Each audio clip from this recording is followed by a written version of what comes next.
I sit here before you guys embarrassed and ashamed for committing adultery. However, fresh video from the hotel has recently come to light, detailing the events that transpired. However, it's not only the pulsating footage.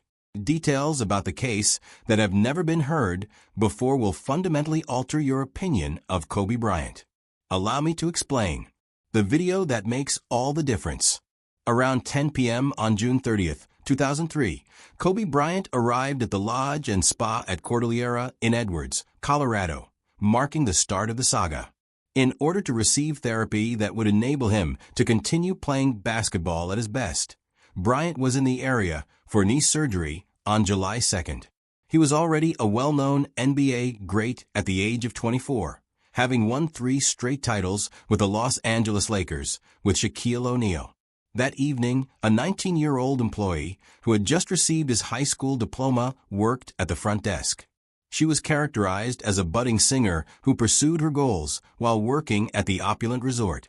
She accompanied Bryant to his room and gave him a tour of the facility as part of her responsibilities as a front desk staff, according to court filings and police reports. What transpired next would be the focus of heated public discussion, media attention, and legal scrutiny. The accuser's police statement claims that later that evening, Bryant invited her back to his room. She said that when Bryant reportedly pushed her, leaned her over a chair, and penetrated her without her permission, what had started out as a friendly kissing session became into something more. The accuser's narrative, as recorded in police files, presented a troubling picture of the purported encounter despite her repeated denials. She claimed that Bryant held her neck from behind with one hand while lowering her panties with the other, a process he carried out for a number of minutes. She later told police that she worried for her safety throughout the encounter, and that Bryant's physical constraint made her feel helpless to leave. The accuser reported the event to the police on July 1, 2003, the morning following the claimed assault. This choice would start a series of events that would take center stage in sports news for more than a year and forever change the way we talk about claims of sexual assault against well-known athletes. The gathered tangible evidence would play a key role in the lawsuit. Soon after, a sexual assault examination showed numerous minor cuts in the Hurl region, which medical professionals said were numerous and consistent with forceful penetration. However, defense specialists eventually contended that consenting rough intercourse might be the cause of these injuries. In keeping with her account of being restrained throughout the alleged assault, there was additional evidence of bruises on her neck. Most notably, prosecutors would subsequently connect Bryant's T-shirt to the alleged assault after discovering blood traces on it. On July 2, 2003, only hours before his planned knee surgery, Bryant was questioned by authorities. He denied having any sexual contact with the accuser at first, but after learning of the physical evidence, he changed his mind and admitted having sex with the accuser, claiming it was consensual. This change in his story would subsequently become a source of controversy during the proceedings. Bryant gave police a completely different account of what happened. He characterized the interaction as brief and reciprocal, saying that he assumed her participation was voluntary based on her body language, and that he stopped when she showed resistance. Bryant denied having any malicious intent, although he did admit to grabbing her neck throughout the deed, describing it as his thing in hard sex and mentioning his powerful hands. Importantly, he acknowledged having an affair while still married, but back then to Vanessa Bryant. Factors that would affect public opinion throughout the case swiftly complicated the inquiry. The defense would thereafter raise doubts about the accused's veracity and mental health due to her documented history of mental health problems, which included suicide attempts and the use of antipsychotic drugs for schizophrenia.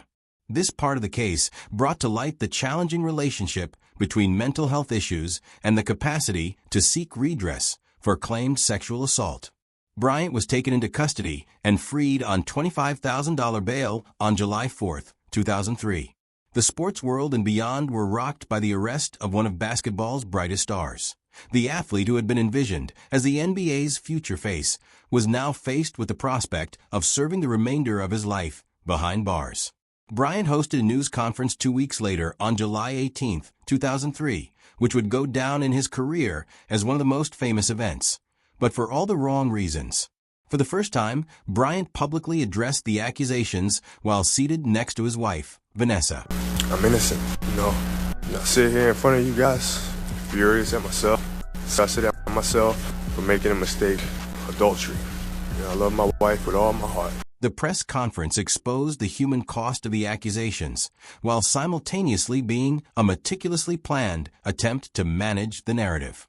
As he talked about his wife, his family, and his guilt over the adultery, Bryant seemed really moved. I sit here before you guys, embarrassed and ashamed for committing adultery. In the meantime, Bryant's defense squad, headed by Pamela Mackey, was getting ready for what they knew would be a fierce fight. Mackey presented their plan during the same press conference, stressing that the interaction was between two adults and was voluntary. Kobe Bryant will plead not guilty. He will request that this case be tried to a Colorado jury. His defense is that what happened on June 30th in Eagle County was a sexual encounter between two consenting adults. But so was the seriousness of the circumstance. Bryant would essentially lose both his basketball career and his freedom if found guilty of felony sexual assault, which carries a sentence of 4 years to life in jail or 20 years to life on probation.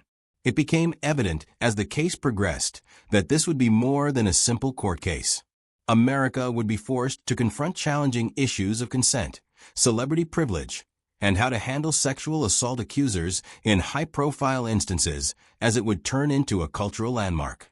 A courtroom drama that would enthrall the country and permanently alter our perception of one of basketball's best players was set in motion. The inquiry also demonstrated the intricate dynamics at work in certain situations that pertaining to alleged sexual assault and celebrities. The little Colorado town was thrown into a global limelight it had never been in before. The accuser's privacy would be repeatedly violated despite legal protections intended to shield victims of sexual assault from public exposure, and all parties involved would be profoundly impacted by the intense scrutiny that media outlets from all over the world would be pouring into Eagle County to cover every development in the case. Legal actions and supporting documentation. On July 18, 2003, Eagle County District Attorney Mark Herbert formally charged Bryant with 1 count of criminal sexual assault. The accusation carried serious consequences. Bryant might have been sentenced to 4 years to life in jail, or if found guilty, 20 years to life on probation. These possible sanctions meant not only the loss of his freedom, but also the total ruin of everything he had worked so hard to accomplish as a 24-year-old athlete at the height of his abilities. The next court case would turn into a masterclass in media manipulation, prosecuting tactics, and high-stakes criminal defense.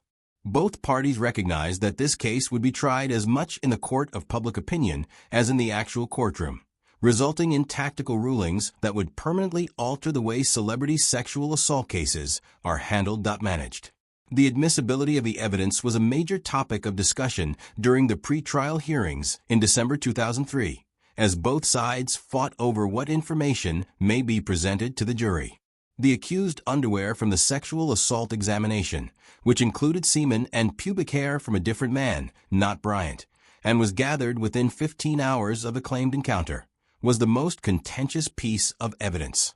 Prosecutors and defense lawyers had drastically different ideas about the significance of this discovery, which would turn into a major point of contention in the case. The prosecution insisted that this evidence had no bearing on the Bryant encounter. They maintained that Bryant's alleged rape was unaffected by the accuser's actions toward another individual following the purported attack. They believed that the evidence was biased and intended to humiliate the accused for her sexual behavior, exactly the type of victim blaming that rape shield laws were intended to stop. However, the defense believed that this evidence could change the outcome of the case. They maintained that the accuser's integrity and her version of events were seriously called into question by the existence of another man's semen.